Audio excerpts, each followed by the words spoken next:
Hi, this is Andrew, VK3CV, with a quick demonstration of how the IF IQ combiner works on the 122 or 134 gig bands with the VK3CV receiver board. Here's a block diagram of what we're actually measuring today. We have a signal generator at 13.4 gigs, a by 10 multiplier, then we're feeding that signal up at 134 gigs into our received PCB, and we have two IF outputs, a direct IF output from one of the IQ single-ended output pins, and the other one via our IQ quad combiner board prototype, which has ballons on it also, so it uses a proper Quadrature 90-degree hybrid arrangement to give us the required output sideband, and it is set for upper sideband at this point in time. So our receive frequency will be 134.2884. The image frequency is 134 exactly gigs, that is. Our LO frequency is 134.1442 gigahertz, and that will result in an IF of 144.2.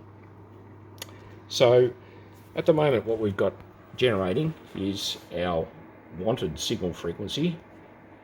So the signal generator is on 13.42884 gigahertz, which corresponds to an RF frequency of 134.2884, and our IF, we can see here, is at a level of about minus 82 dBm.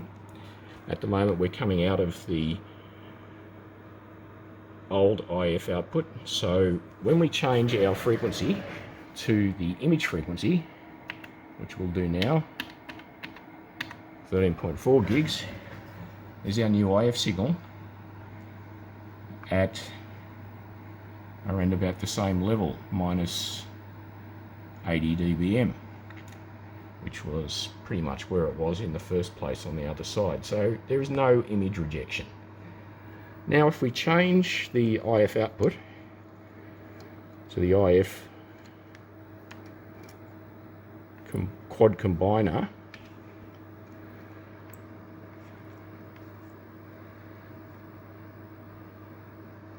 we can see now our signal on the image frequency, which is 134 gigs, is actually less.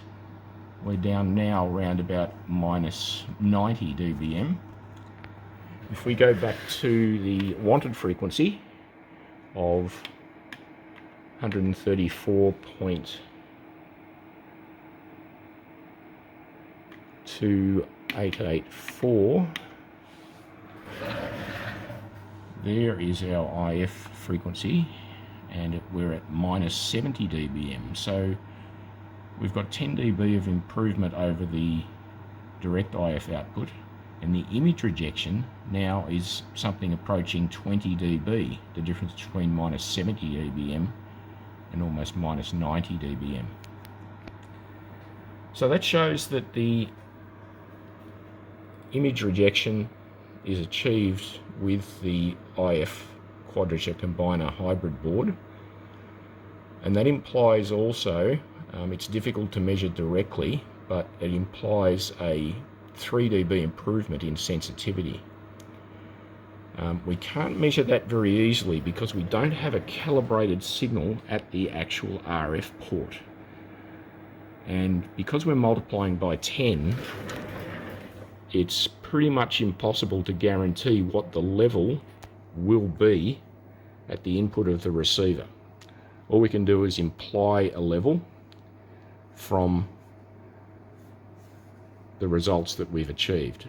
But what we have proven is that there is substantial image rejection when the quad combiner board is used, and that will result in a 3 dB improvement in receive sensitivity on the wanted sideband, which in this case is the upper sideband at 134.2884. By changing a couple of the components in the quad combiner, which is done with an RF switch in the new design, it's possible to select under software control either the upper or lower sideband. Thank you. I hope that explains some of the operation of how the quad combiner works. Okay, some background as to why we do all this and how this circuit operates. Any receiver, a super heterodyne receiver, has two responses, an upper sideband or upper conversion response and a lower conversion response, which is simply the local oscillator frequency plus or minus the IF. Now, if those two responses, the upper and lower conversion responses, are the same, we end up with 3 dB more power in the noise level in the IF than we would have had if we had got rid of one of those responses. So it's desirable to eliminate completely, if we can, one of those responses, either the upper or lower conversion sideband, and that will achieve for us a 3 dB improvement in receive sensitivity. This can be achieved by what's called a quadrature mixing process. So our receiver chip provides us with two outputs, the in phase and the quadrature phase, which means 90 degrees out of phase outputs of the chip. The signals that are on those two outputs are actually identical with one another. One's just 90 degrees out of phase with the other. Now, in addition to that, the two outputs are actually balanced. So the I output has two lines which are 180 degrees out of phase with each other. And the Q output also has two lines which are, again, 180 degrees out of phase. That's done for noise reduction within the design of the board itself, mainly, and also for convenience for the chip designer to provide a balanced output. So those two balanced signals are combined in these two networks, which are labeled as balance, which means balanced to unbalanced. So they convert the double-ended balanced line to a single-ended unbalanced line to feed into our two amplifiers. So we'll call this bottom one the Q and the upper one the I, so in phase and quadrature phase. So the two outputs of the chip are now unbalanced, single-ended, and we can combine them with this network, which consists of C6 and L4, as a quadrature combiner. What that does is when the I and Q signal are 90 degrees out of phase, there is an addition taking place at this node, which reinforces the upper conversion sideband.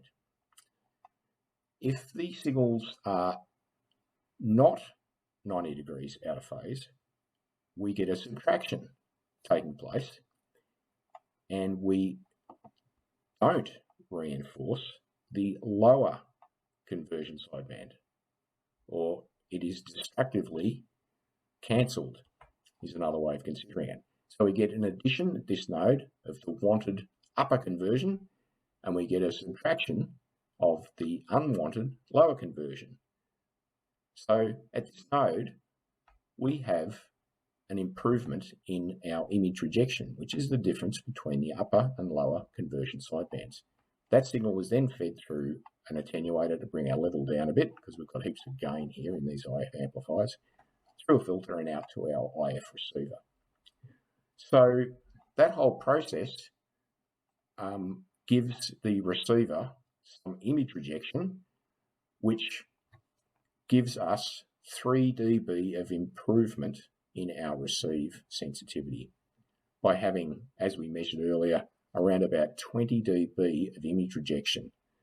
So the noise in the unwanted sideband channel, conversion sideband channel, is 20 dB below the wanted signal, rather than being at the same level. So we end up with around about a 3 dB improvement. Thank you very much.